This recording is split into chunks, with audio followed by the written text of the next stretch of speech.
Between December 2020 and August 2021, Fuji-Q Highland Amusement Park, Japan. In the heart of Japan, nestled near the majestic Mount Fuji, lies Fuji-Q Highland, a bustling hub of thrills and excitement. Among its many attractions stands the Do-Dodonpa, not just another roller coaster, but a legend in its own right. Known as one of the world's fastest, it promises a breathtaking sprint to 112 miles per hour in just over a second, making it a magnet for anyone seeking an adrenaline rush. 4 individuals, each drawn to the Do-Dodonpa for their unique reasons, unexpectedly found their lives altered in ways they couldn't have imagined. The first, a woman in her 30s, was looking to add excitement to her day at the park, only to return home with pain that led to the discovery of fractures in her neck and chest.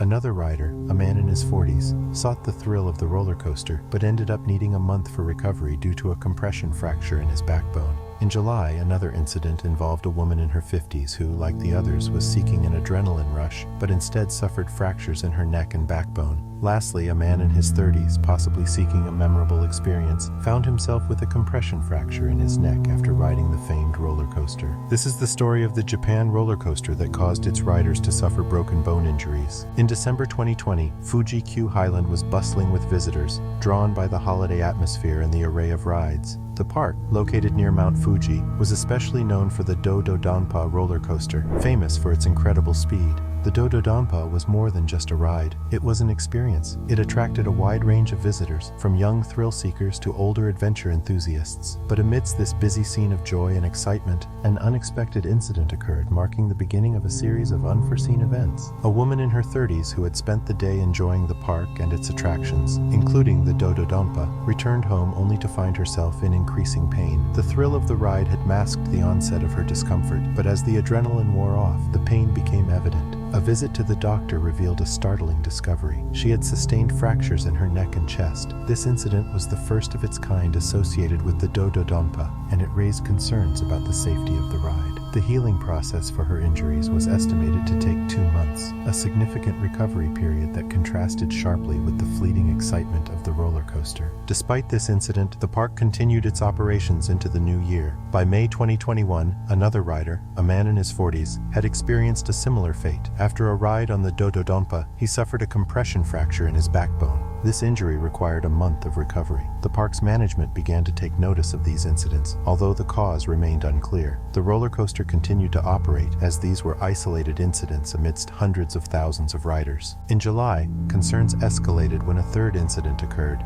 This time, a woman in her 50s rode the Do-Dodonpa and later found that she had fractures in her neck and backbone. Following this third incident, the park's staff conducted thorough checks of the roller coaster's rails and equipment, and even reviewed the accelerating speed of the ride. Despite these efforts, no technical faults or issues were identified. This lack of findings led to a growing puzzle. What was causing these injuries? Park officials started to consider the possibility that these incidents might be related to the rider's behavior or failure to follow safety instructions. Considering the total number of riders on the Do-Dodonpa was around 210,000 during this 8-month period, and these were the first reported incidents of this nature, it seemed like a plausible explanation. However, the situation took a decisive turn on August 12th. A fourth rider, a man in his 30s, reported a compression fracture in his neck after experiencing the roller coaster. This fourth incident within such a short period was alarming enough for the park to take immediate action. The management decided to suspend the operations of the Do-Dodonpa and begin a comprehensive inspection of the entire attraction.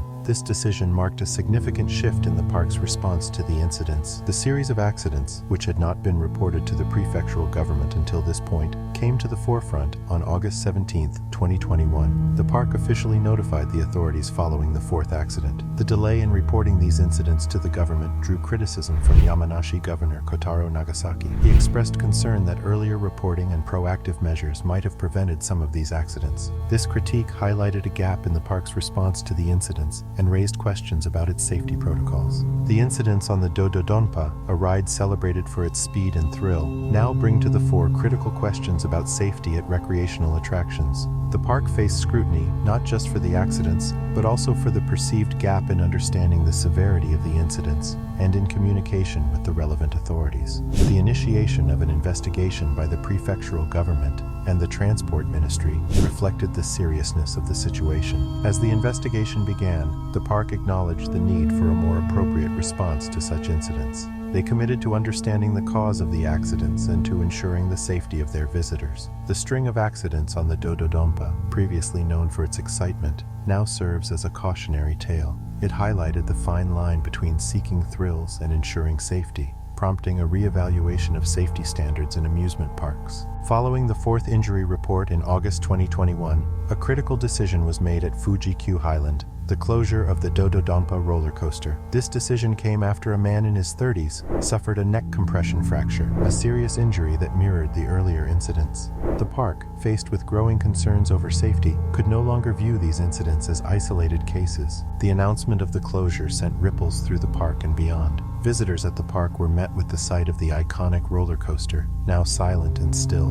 The news quickly spread, catching regular visitors and potential future riders off guard. For many, the Do-Dodonpa had been a symbol of ultimate thrill-seeking, and its sudden shutdown was both shocking and disappointing. The public's reaction was a mix of concern and disbelief. Regular parkgoers and fans of the ride expressed their disappointment on social media, while others raised questions about the overall safety of such high-speed attractions. The incidents sparked discussions online, with people sharing their experiences and speculating about the causes of the injuries. The media quickly picked up on the story, with news outlets reporting on the series of injuries and the subsequent shutdown of the ride. Journalists delved into the history of the Do-Dodonpa, highlighting its fame as one of the fastest roller coasters in the world and its record-breaking speed. The reports also shed light on the technical aspects of the ride, particularly its rapid acceleration, which is now being scrutinized as a possible factor in the injuries. Local government officials, under the direction of Yamanashi Governor Kotaro Nagasaki, reacted to the closure with a mix of concern and criticism.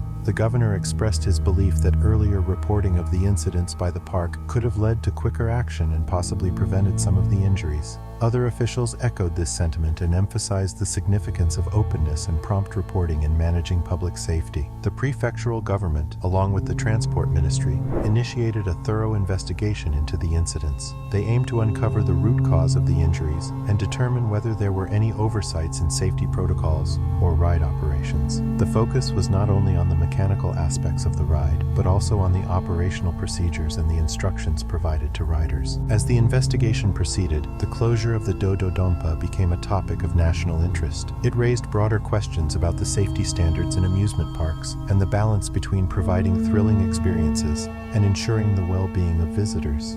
The situation at Fuji-Q Highland was now at the center of a crucial dialogue about the future of amusement park attractions and the responsibilities of operators in ensuring the safety of their patrons. After weeks of thorough investigation, the findings were finally released. The inquiry concluded that there were no mechanical faults with the roller coaster. However, it pointed out that the unique nature of the Do-Dodonpa's rapid acceleration could pose risks to certain individuals, particularly if pre-existing health conditions were present or if safety instructions were not strictly followed. The report suggested that the combination of high speed and rapid acceleration could exert unusual forces on the body, potentially leading to injuries in susceptible individuals. It recommended a review of safety protocols and rider eligibility criteria. Fuji-Q Highland took the investigation's findings seriously. The park announced a series of measures to enhance safety. These included updated safety instructions emphasizing the importance of proper positioning during the ride, more rigorous health warnings, and potentially adjusting the acceleration mechanism to reduce the forces exerted on riders. The park also planned to conduct regular training sessions for staff to ensure that all safety protocols were strictly adhered to